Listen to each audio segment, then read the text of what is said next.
I'd like to begin by saying good morning, good afternoon, and good evening to all of you who are joining from around the world. My name is Anherad Lang, and I'll be your host today for this special interactive briefing on the World Humanitarian Summit process.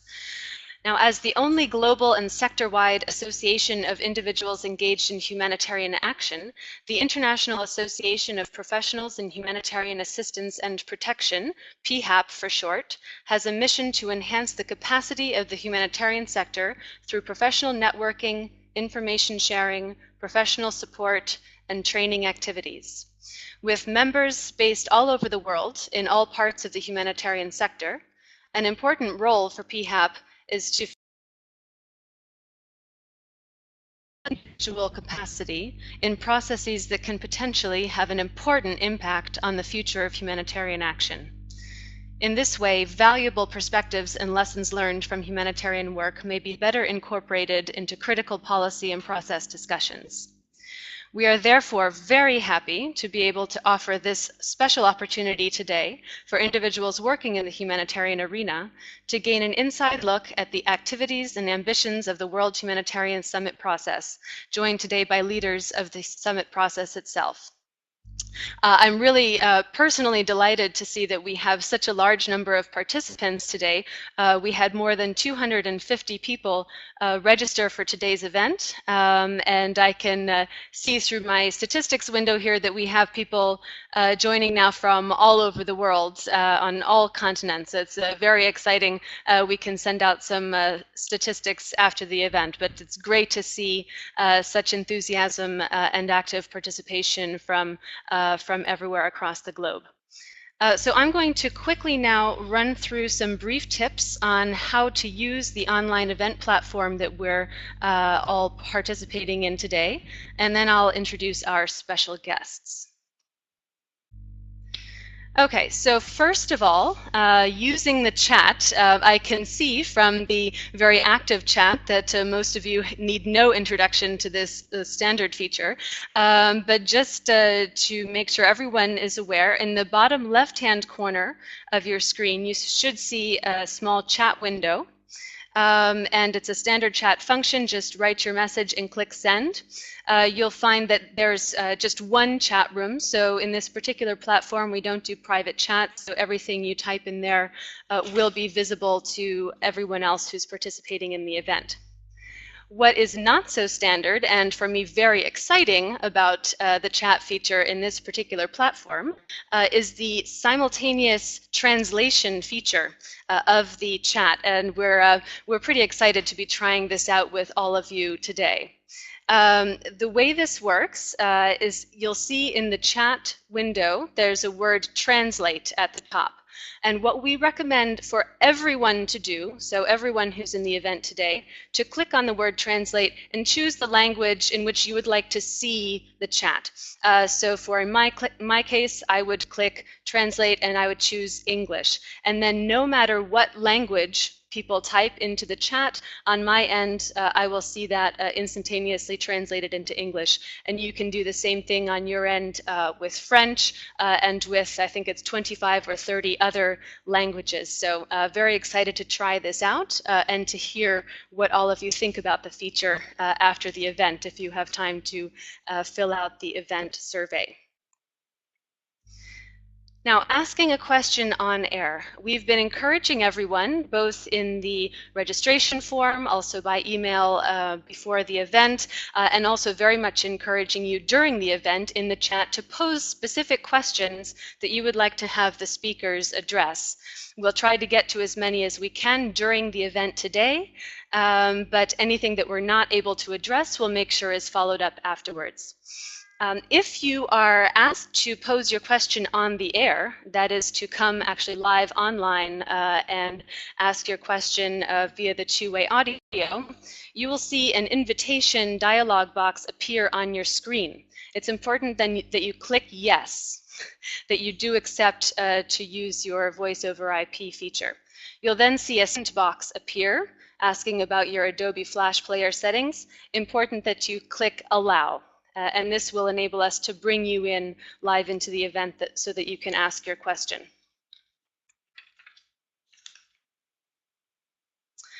Okay, so with the housekeeping out of the way, we are ready to get into the substance of today's event, and I would like to begin by introducing our speakers. So we are joined today by 4 individuals who are playing different important roles in the World Humanitarian Summit process. First of all, we're very honored to be joined by Jemilah Mahmood, who's joined as the chief of the World Humanitarian Summit process. We also have with us Linda Poteat, who's the discussion chair of the World Humanitarian Summit Global Online Forum, and I know that many of you have already been involved in the online forum, and we hope that many more of you will do so after today's event. We also have with us Oliver Lacey-Hall, who is head of the Regional Office for Asia and the Pacific for OCHA, who's also been very instrumental in helping to organize summit processes in that region. And we have with us finally Paul Empole, who's discussion chair of the World Humanitarian Summit West and Central Africa online discussion. Very honored and happy to have you with us, Paul, as well. So since we have only 1 hour for this event, I will let no further time pass, and I will give the floor to Jemilah Mahmood. We'll bring her bio and photo up here on the screen, and my colleague will unmute Jemilah so we can make sure we get her audio, and then Jemilah will give you the cue to start. Okay, it looks like we are coming online. One moment. And there we are. Jemilah, the floor is yours. Hello, everyone. Thank you, Anharat. And it's a delight to see so many people online at the moment from all over the world. Let me be brief so that we can have more time for question and answer. But to reiterate that the World Humanitarian Summit is a really tremendous opportunity offered to us. It's an initiative which is a large-scale, high-level learning and change initiative, really necessitated by new challenges and opportunities. I think that we all know how fast the world is changing, how there are more frequent and severe natural hazards and disasters, people are on the move, there's more displacement, more violence, more hardship, and a greater number of people requiring help amidst diminishing resources, or rather unmatched resources. Humanitarian action is also changing. There are many new actors on the ground. We have new technologies, new partnerships, new approaches, and with that also come new challenges. So more than ever, we now need a new way of working that is more inclusive, effective, efficient, and accountable in meeting these challenges. In the process itself for the World Humanitarian Summit, this was established as a secretariat in New York following the SG's announcement last year. And what it is, if I can take you through a process, is there will be 8 regional consultations starting in June in Abidjan, and that will be followed by the Asian consultation in Tokyo, and subsequently different regions will be having the regional consultations. And you can follow this through the website. There's more details on it, and I would really encourage you to look at that. Following the regional consultations, which will really gather the recommendations, the knowledge, the sharing of information, best practices, challenges, and possible new solutions and innovations, we will bring all this together into a thematic team meeting that will analyze all this data, lead that towards the recommendations towards the Global Summit in Geneva, planned in the 3rd quarter of 2015. That will help us prepare the Secretary General's report, which will be presented at the summit itself in May 2016. Now, what is also happening at the same time is our real need to have online forums and consultation, and really the summit will only be successful if we do have the diverse set of actors that are really contributing to humanitarian action in our discussions and consultations. And we are doing this through either face-to-face consultations, through online consultations, and we are also calling on all of you and partners who are working directly with affected populations to gather their voices, even if through pen and paper or whatever means. And of course, affected people will be brought to the meetings at the regional level and certainly at the global and summit itself. What I would also like to highlight is there are very many ways we want to call on you to engage with us. Please, share with your networks about what we're doing, how they can actually contribute to ideas, and be as provocative as possible, because we do want to really hear issues and challenges and also recommendations and suggestions from which are new.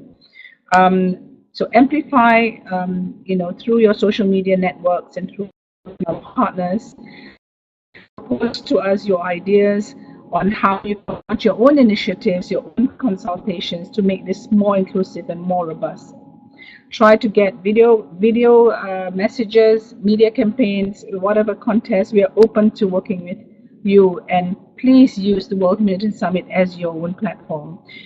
We will be improving the site as we go along to allow ways for others to get involved, and for example, to invite others to showcase their innovations.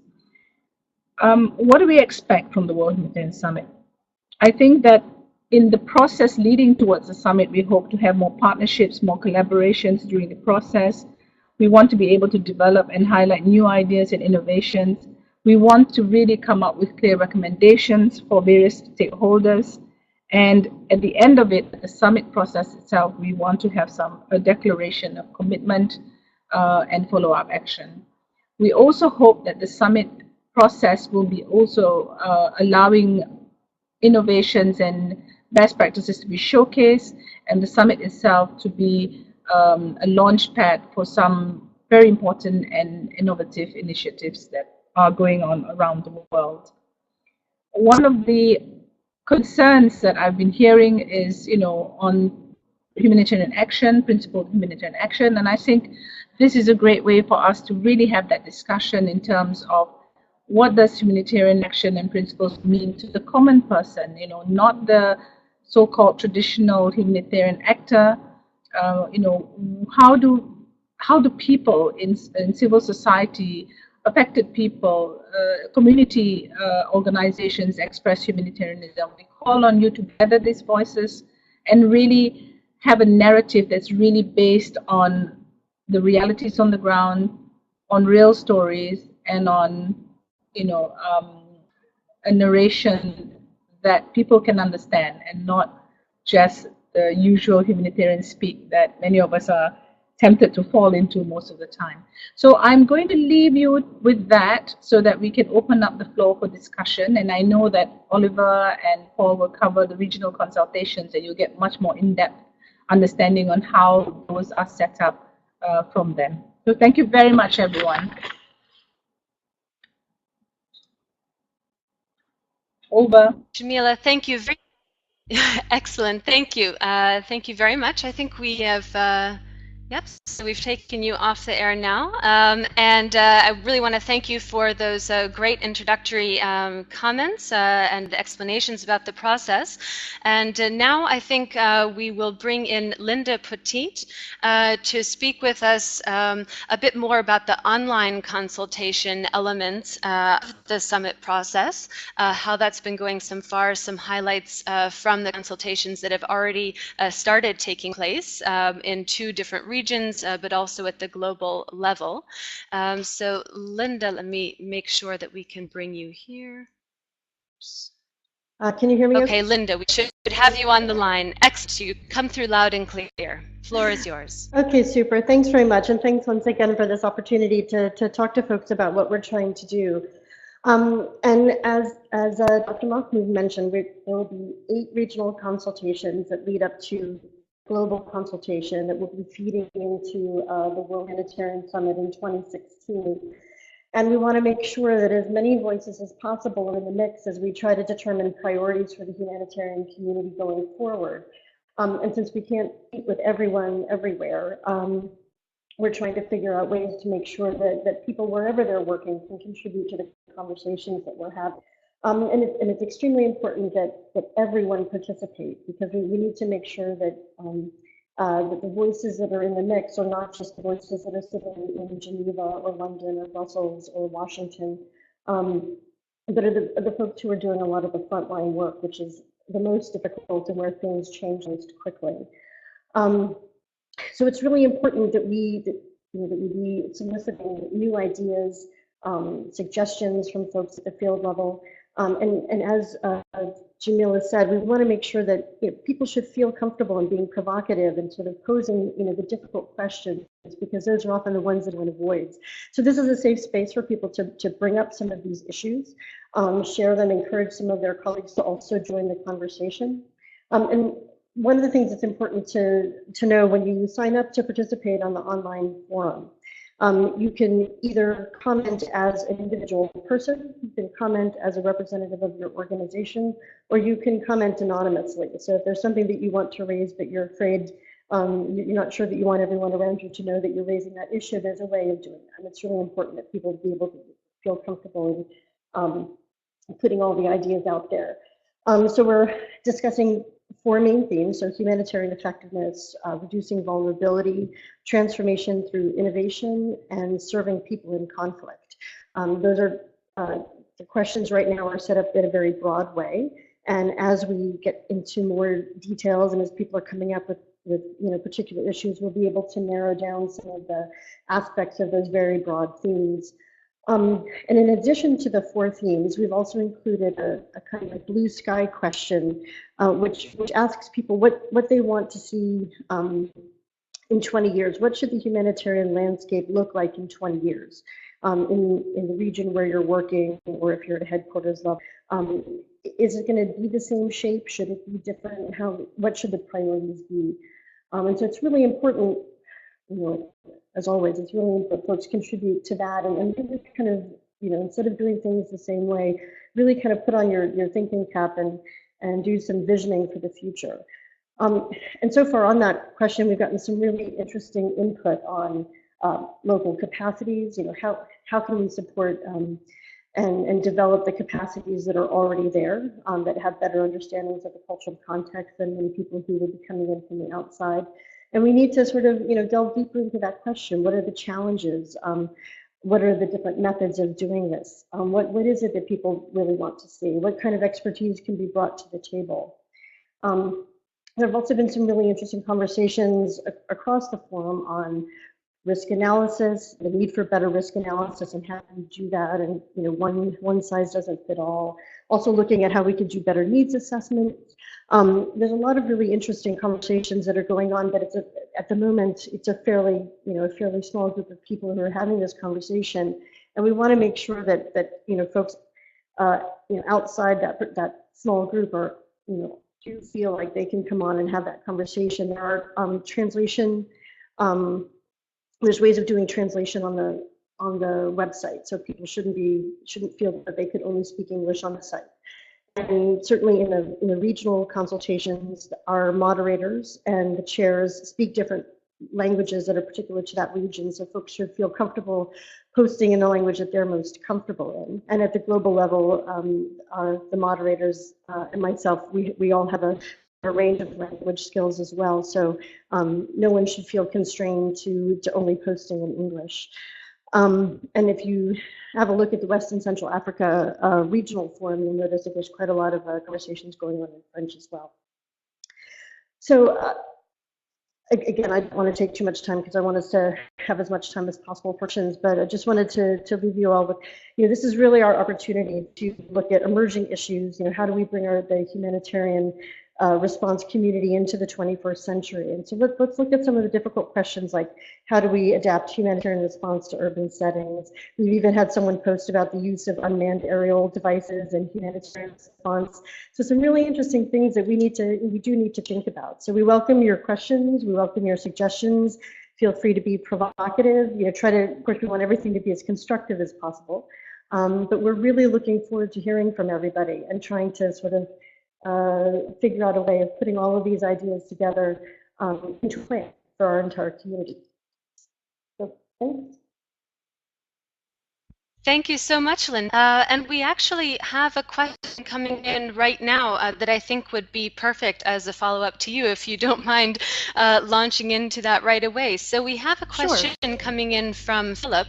Yeah, so Philip in Sierra Leone is asking, I would like to know what will happen after the World Humanitarian Summit process has concluded, or I guess at least the online consultation part, especially in terms of the implementation of the recommendations that have been gathered specifically in the online consultation process and discussion. So I guess Philip is asking for a bit more elaboration about what would happen concretely with the recommendations, the summaries of the discussions that come out of the online process. Well, I don't know if Jemilah might also want to jump in on this, but as the issues sort of raised to the top, I mean, we're doing regular summaries of the conversation so that we can make sure that we're keeping track of all of the issues that are coming up. And the issues that seem to get the the most attention and that are and also innovative solutions and things like that will be captured and will sort of form be a basis for discussions as folks are trying to put together the agenda for the World Humanitarian Summit in 2016. I mean, at this point, the online, all the online consultations, they're feeding into the regional consultations, and then we'll have the global consultation in 2015, and that will help to sort of set we hope to set the agenda for what will actually be discussed at the summit in 2016. Jemilah, did you want to add anything to that? Jemilah, I'm just bringing you on air. Okay, Jemilah, the floor is yours.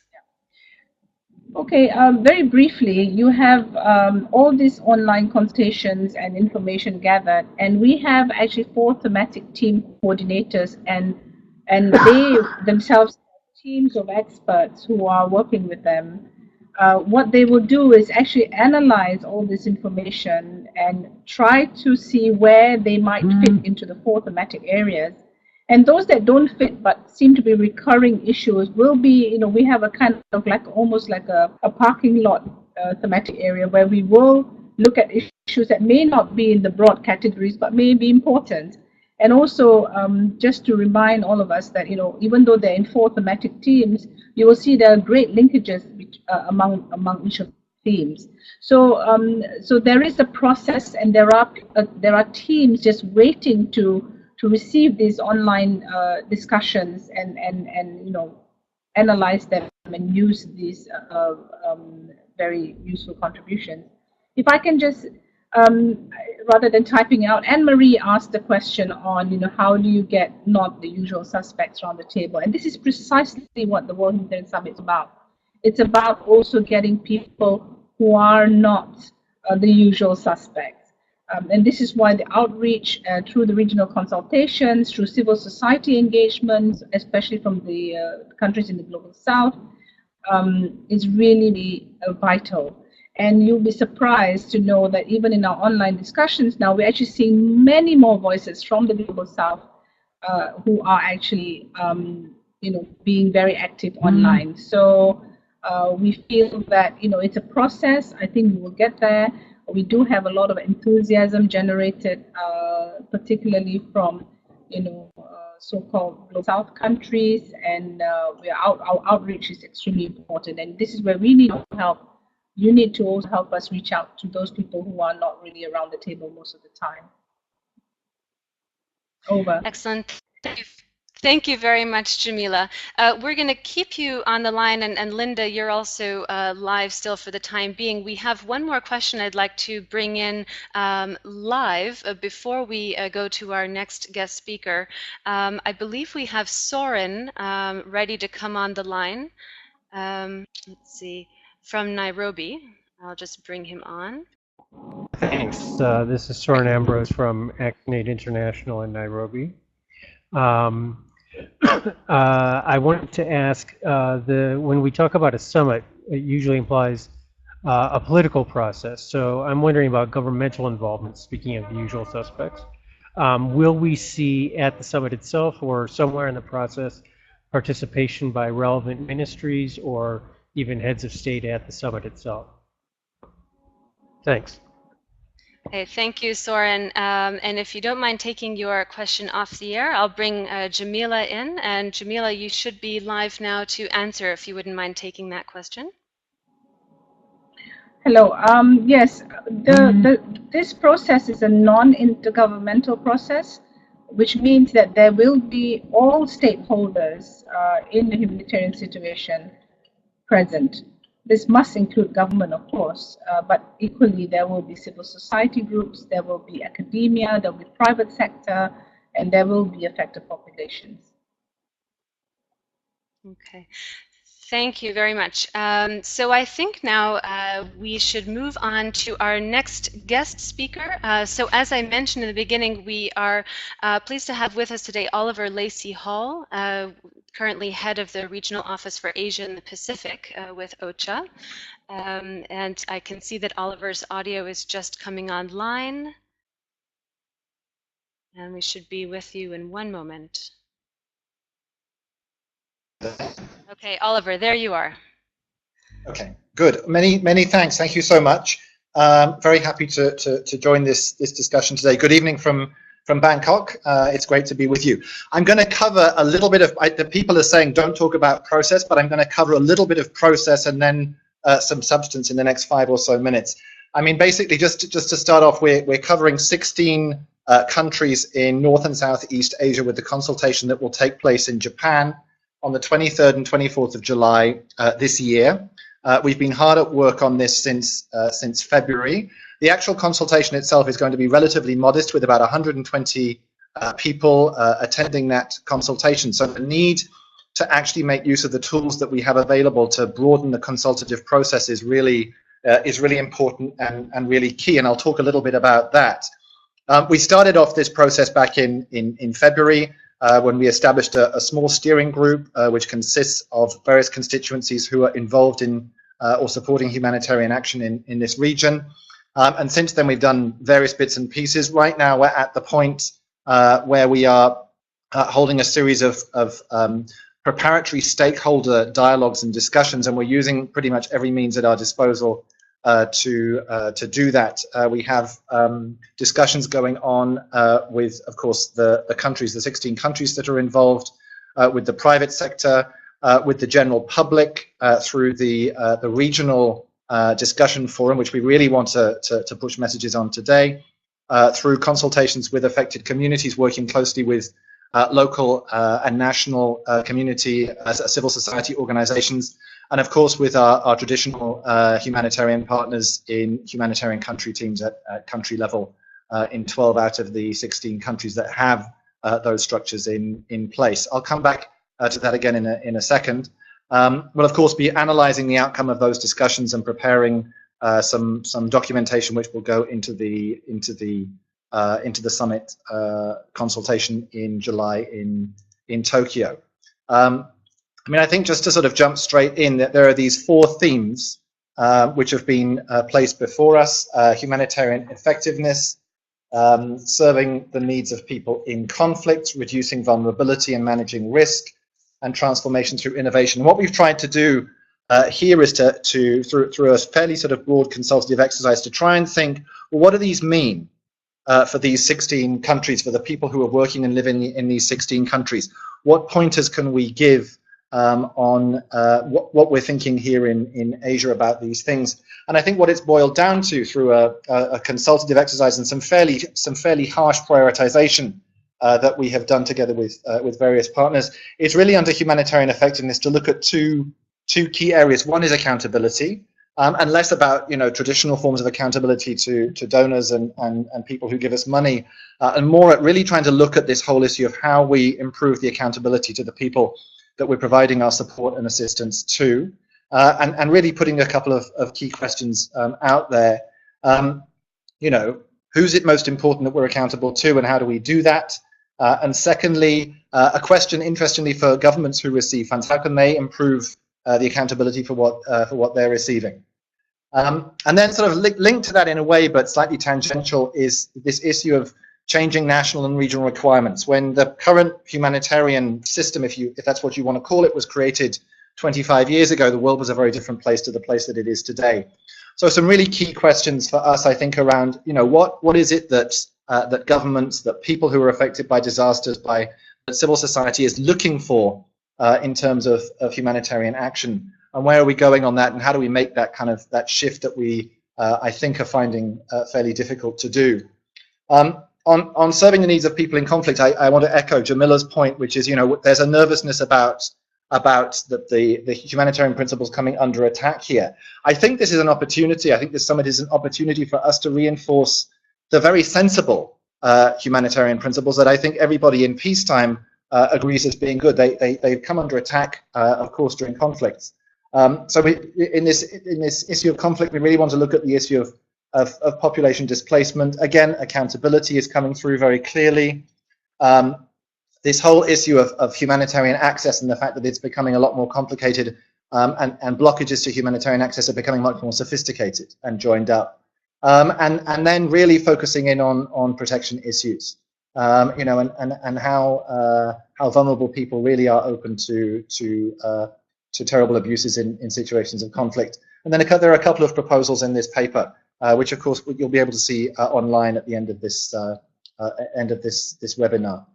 Reducing vulnerability and managing risk. This is really, the linkage, and I think somebody was asking the question, this is really about the linkage to the World Conference on Disaster Risk Reduction agenda. But I think, more broad than that, we're definitely trying to make sure that we link to that, we link to the Sustainable Development Goals discussion that will take place in 2015. But asking some key questions around, the fact that we don't really have prioritized risk management strategies. Everyone's got one. Nobody's willing to seed their risk strategy and say, well, let's try and use one risk management strategy. Really looking at where's the money coming from for effective risk management approaches. Well, right now it's coming from humanitarian budgets, and it's a tiny percentage of humanitarian budgets. We need to be thinking a little bit more about that. This whole issue of the development humanitarian nexus divide, call it what you will, resilience approach, is something that I think people really want to drill down into and discuss a little bit more. And then real operational preparedness. The fact that humanitarian crises or disasters are part of, not separate from, the development process, and that we really need to start to internalize that and rethink how we see the humanitarian playing field.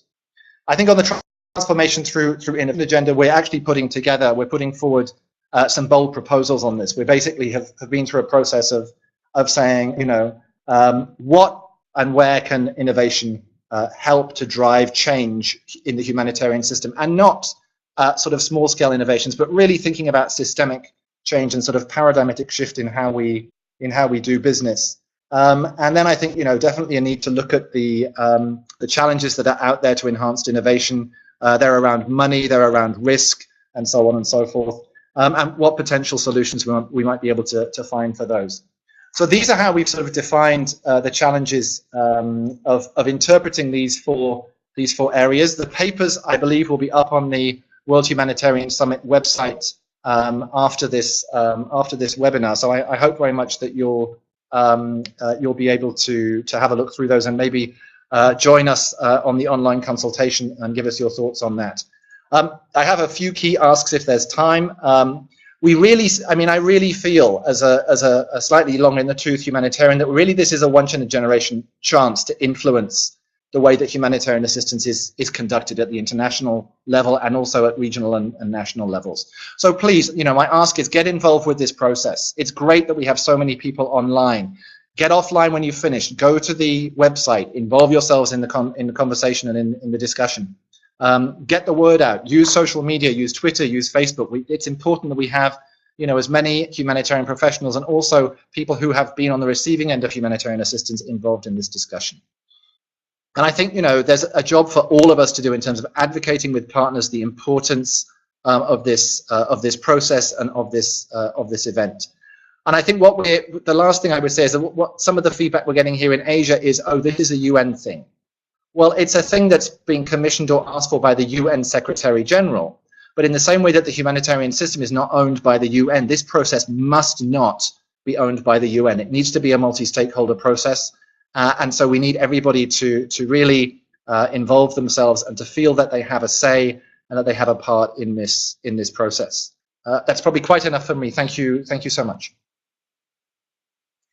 Excellent. Thank you very much, Oliver. That was an incredibly helpful set of comments and observations, and I appreciate the asks at the end. I think it was a very important call for participation, and I hope will be well heeded. Now, I've seen that the chat and the questions and discussion coming in through the chat has been remarkably active, and that Dr. Mahmood has been very actively participating. So rather than try to filter and bring through just a few questions, I would actually like to turn back to Jemilah and just see, Jemilah, if you have any comments that you would like to bring in, or any answers to or reflections on some of the questions that you've seen coming in on the chat before we go to Paul. So, Jemilah, I'm bringing your audio back on, and we should be there in 3, 2, 1. There you are. I'm here. First of all, thank you. Great questions coming through. I think my fingers cannot cope with the typing speed that's required, but I've tried to answer some of them. I think that, first of all, to reiterate that this is a non-intergovernmental process, which means that it is not going to result in a resolution or anything formal of that sort, but it will aim to have some commitments, and follow-up action will of course depend on those commitments and the recommendations that will come out of the SG's report. I think that what is important as well is that we allow this space for the conversation. I would like to say that this is probably the first time that we have a platform that will bring really the voices of people closest to where disasters and conflicts are, and that is really local organizations, civil society, affected people, and have very, very provocative, challenging discussions, we hope, particularly at regional level and online. We encourage you to be challenging, to be provocative, to really think outside the box, and so that we can think about new ways that we might be able to face some of the challenges we have. I see a lot of questions about legal documents and so forth. So as I reiterate again, it's a non-intergovernmental process. There have been questions, issues like how do you link it with the processes. We are actively doing this. We have teams that are linking with, for example, the SDGs, with the post-HFA or process, with the Habitat 3, with the Red Cross and Red Crescent conference in 2015, and with all the other global processes that are going on. What we ask from you as well is, please keep us informed of what might be happening in your own and also be our voice for the World Humanitarian Summit. And please help us gather voices from the affected population.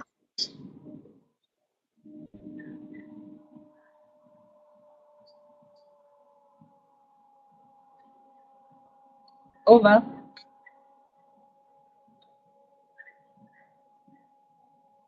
Great. Yep. So we're back online here. I just have a quick housekeeping note for those of you who center privileges.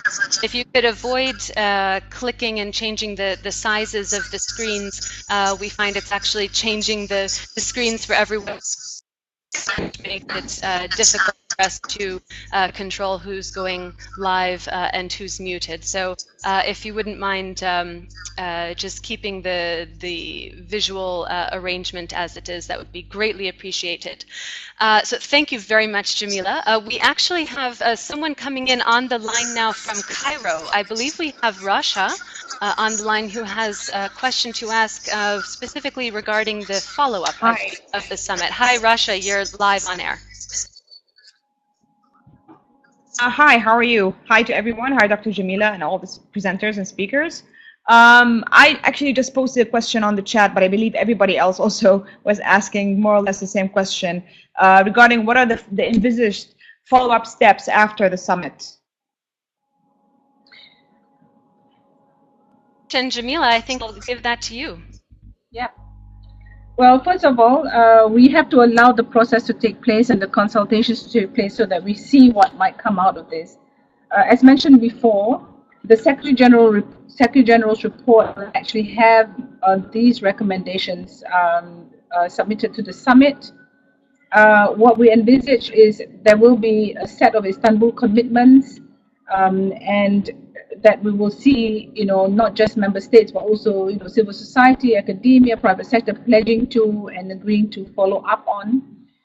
We hope that the summit itself should not be the end point. The summit should really be the beginning, we hope, of change, which actually should begin now or even earlier. What we also hope to see is that maybe 5 years after the summit, the plan is that there should be another revisit on what has happened from the summit. All the commitments, have they been followed through? That is something that we are envisioning. To be very honest, we will shape it as we come along, and we need to hear the regional consultations first, the outcomes, so that we can really better have an idea on how we might shape the post-summit follow-up. So we are working on this, and I think that soon we will be able to give you a clearer picture of what that might be. But generally, that's the process we are looking at. Okay, excellent. Thank you, Jemilah. Now for our last special invited guest, I'd like to bring in Paul. So Paul Empole, I believe that you are currently now on the audio, and I'll give you the floor.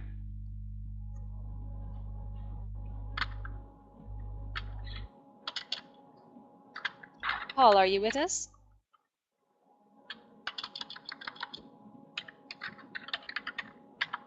Okay, so we may have to come back to Paul, and in the meantime, I'll go to some of the questions that have been gathering here. We have quite a few, particularly in terms of engaging different types of actors in the process. So it's of course been discussed and really highlighted as an important aspect of the World Humanitarian Summit process, that it is intended to bring in non-traditional actors, different kinds of actors and stakeholders that have not necessarily been part of the conversations, the design of the so-called World Humanitarian system over the last couple of decades. But we do have some specific questions from different people. So we have, for example, from Francis in Kenya, a couple of questions. One about whether there is some intention to actually specifically engage non-state actors or non-state armed groups in some of the discussions,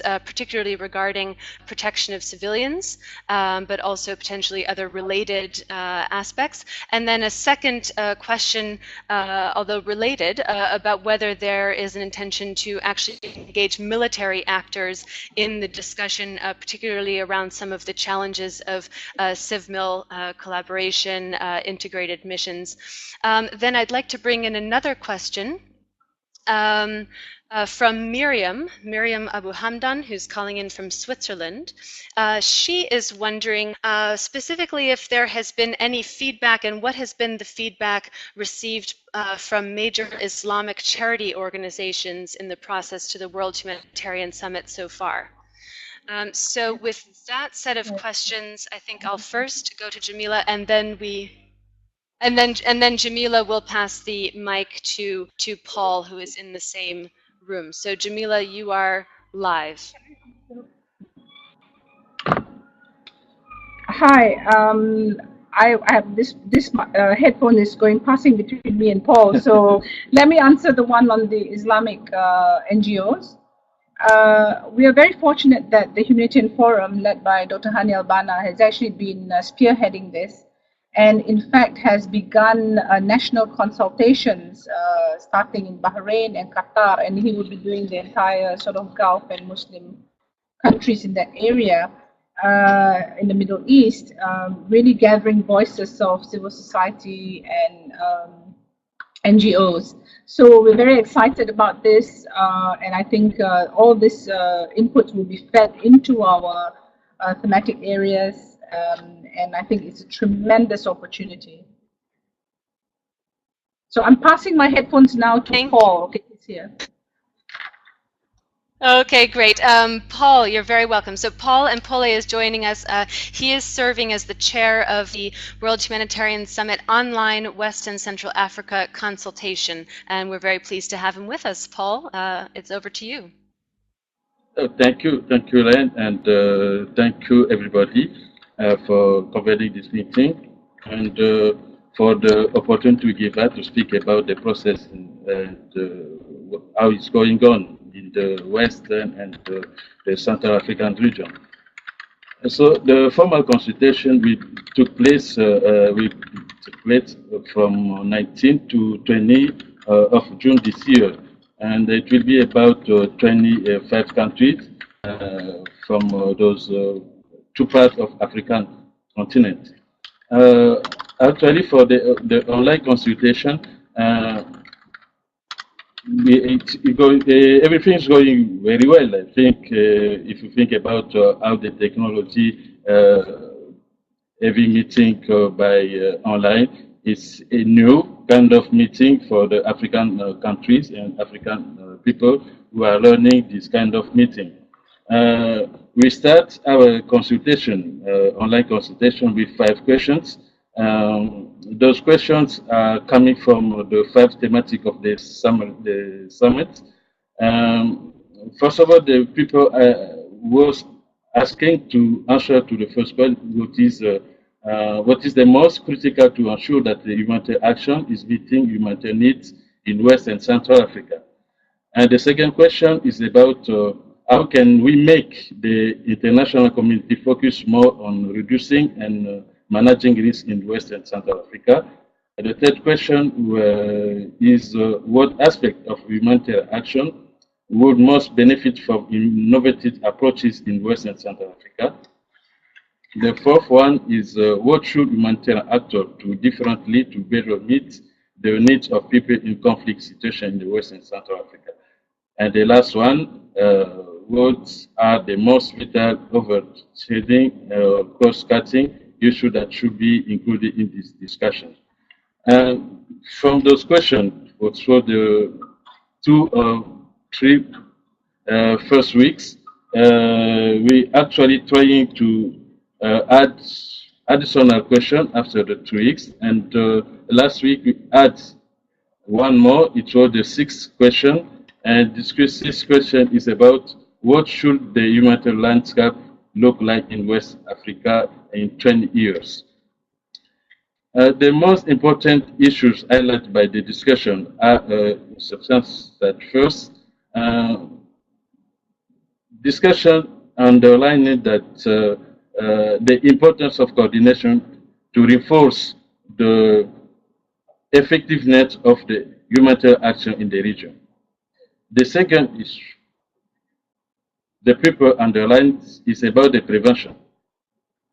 They think that the prevention is the necessity of the region, and it's one of the strategies in anticipating risks and crises. Participants also underlining about the access to humanitarian assistance by people in needs. Because some of cases, like in Cameroon, where people in needs make more than 6 months to wait for assistance from humanitarian actors. The fourth recommendation, or the fourth important issue, is that people ask that the more local actors should be involved in planning humanitarian action. It means that it's the necessity for the local and national actors to have a voice in planning disaster risk reduction strategy. I can also talk about the safety of humanitarian actors in the situation of countries in conflict. People think that we also have to give our assistance, but actors, humanitarian actors, need also to be in safely condition. this is the most important things that we hear about the region until now.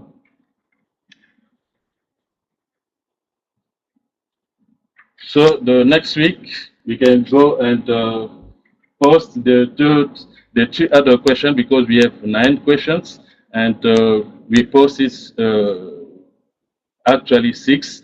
So the next week we think to post 3 other questions to have 9 and to make people to react from those questions. Thank you, Jemilah. Back to you. Okay, great. Thank you very much, Paul. Now we are running short on time, but I've had several requests coming in to follow up on the question regarding participation of armed non-state actors in the summit consultation process. It seems that several people are wondering about whether there is a plan to involve armed non-state actors and also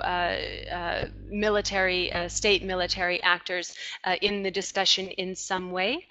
For this question, Jemilah, I think I'll pass the floor to you, and hopefully you've got your headphones back, but I'll give you a moment to confirm. Yes, I'm here. Okay, great. We have a great switching routine here. Well, the simple answer is yes. We hope to have all these people around the table, but for sure, in the regional consultations, we do have military participation, because some of the governments are represented by their military actors.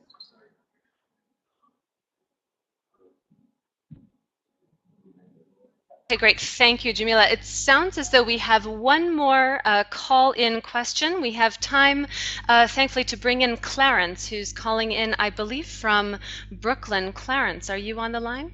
Yeah, I'm on the line. Thank you. I want to thank Oliver for pointing out the link between the Humanitarian Summit and the post-2015 process. I'm glad to hear your thoughts on resilience, recovery, risk. I think it's so important to look at the linkages between the two, and not only at the global level, but also locally. For instance, Syria, how are we engaging our political partners to secure access? Lebanon and Jordan, what's the role of government in promoting an approach that focuses on both refugees and host communities? And all of this is really breaking new ground for interpreting, reinterpreting, reimagining our humanitarian principles. We just need to talk more to our partners in politics and development. And I guess the linkages between the post-2015 summit and the Humanitarian Summit are just a wonderful opportunity that we should all take advantage of. Over.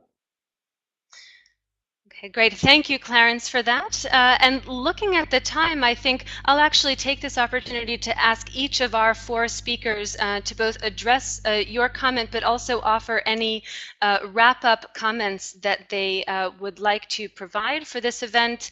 We'll give 1 minute for each, and let's start with Oliver. I'm bringing you online. You should be there in just a minute. Okay, Oliver, yes, you're there. Great, thank you. What an amazing hour. It's been really fascinating. I've never typed so fast in my life. Clarence, thank you so much for that question. I mean, I think a couple of points in response. Number one is there are opportunities between now and the World Conference on Disaster Reduction taking place next year that we should all be capitalizing on. You know, the ministerial conferences which are taking place, the 2 preparatory conferences in the lead up to the Sendai meeting.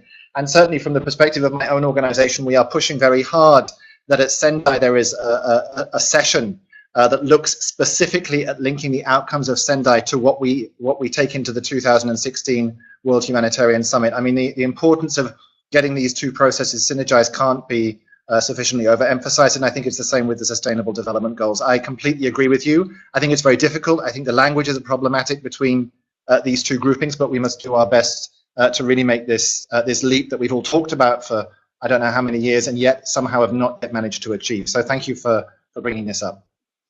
Excellent. Thank you, Oliver. And Linda, I'm bringing you on next. I believe you're all hooked up. Linda, are you there?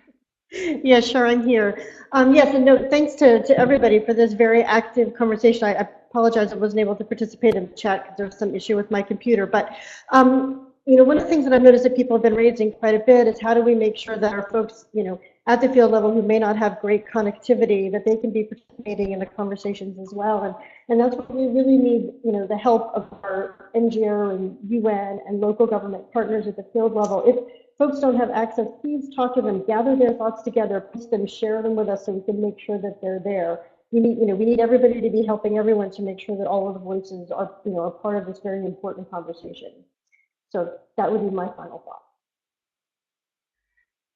Okay, excellent, Linda. Thank you very much. And now, since I believe Jemilah and Paul are still using the same connection, I've unmuted you, Jemilah, but would ask you to actually give your headset to Paul for his final remarks, and then we'll finish with you, Jemilah. I